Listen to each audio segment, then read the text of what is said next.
Sabe o maior problema do desarmamento? Ele é um estímulo à covardia. Primeiro, o governo retira as nossas armas. Depois, ele diz, não reaja.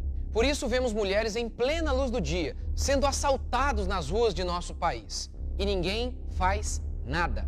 É que reagir, se defender, se tornou irresponsabilidade. E assim, por meio de uma canetada estatal, a covardia se tornou virtude. Você acha que homens doutrinados desde cedo a aceitar que bandidos nos roubem, que criminosos nos coloquem no estado de pavor? Você acha que pessoas que não enfrentam nem mesmo ladrões de galinha vão lutar contra um governo quando esse governo se torna opressor? Talvez isso explique por que nos tornamos tão passivos diante dos desmandos de prefeitos e governadores que proíbem nossos direitos mais básicos, como se sentar numa praça, andar na praia e cultuar o nosso Deus de maneira livre, sem embaraços. Ah, mas é em nome da pandemia, é em nome da ciência que os nossos direitos estão sendo arrancados. Ciência? A ciência da OMS, que tem um diretor comunista acusado de ocultar 3 epidemias de cólera em seu país? A ciência desse diretor da OMS, que elogiou a China, mesmo depois de o país comunista fingir que não havia corona algum, fingir que não havia vírus nenhum e sumir com os jornalistas que alertavam sobre o perigo. Ciência, essa que está mais perdido que segue em tiroteio, que às 11h59 diz, não usem máscara, e à meia-noite muda de ideia. Essa ciência que afirmou que pacientes assintomáticos transmitiam o vírus e logo em seguida voltou atrás? Que ciência? A do Dória? Que recusou durante muito tempo a flexibilização da quarentena, alegando que havia muitas mortes ainda. Mas no dia que São Paulo teve o segundo pior dia de mortes desde a quarentena, ele flexibilizou a quarentena. É essa ciência que você está defendendo? Ou a ciência do Iamarino, que previu 1 milhão de mortes até o mês de agosto?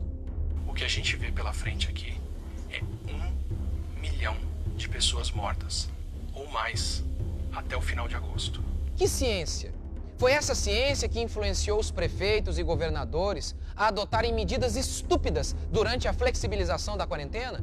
Medidas irracionais como experimentar uma roupa na loja está proibido, mas você pode ir para casa, experimentar na sua casa e trazer a roupa. Quem sabe o vírus deve morrer durante o caminho. Foi essa ciência que influenciou os prefeitos a baixarem toque de recolher? Qual a base científica para isso? Será que o vírus tem horário para circular? Que ciência é essa que diz se aglomerar no metrô, no mercado, no banco, está liberado, mas se aglomerar na igreja, em academias, em salões de beleza, no restaurante, está proibido?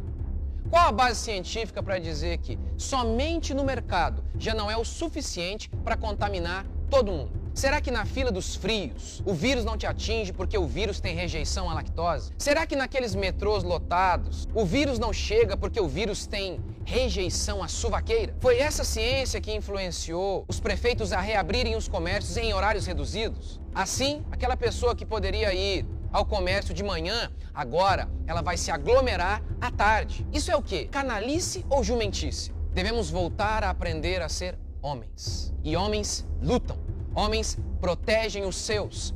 Homens lutam pela sua casa e pelo seu país. O prefeito de Los Angeles baniu demonstrações com fogos de artifício. A alegação? Se prevenir contra o Covid. E os americanos responderam assim: eu oro que Deus levante trabalhadores com coragem para lutar pelo seu direito mais básico, de trazer o pão para casa. Afinal de contas, qualquer pai de família que faz isso tem no seu trabalho um serviço essencial. Que líderes cristãos lutem pelo direito garantido na Constituição de cultuar a Deus sem embaraços. Sim, o Estado não pode criar nenhum embaraço para que nós cultuemos o nosso Deus. Pois se um jornalista pode ir para uma redação lotada e abrir a boca para falar mentiras, por que um líder cristão não pode ir para o seu púlpito com a sua comunidade para pregar a verdade? Portanto, povo brasileiro de bem, reaja.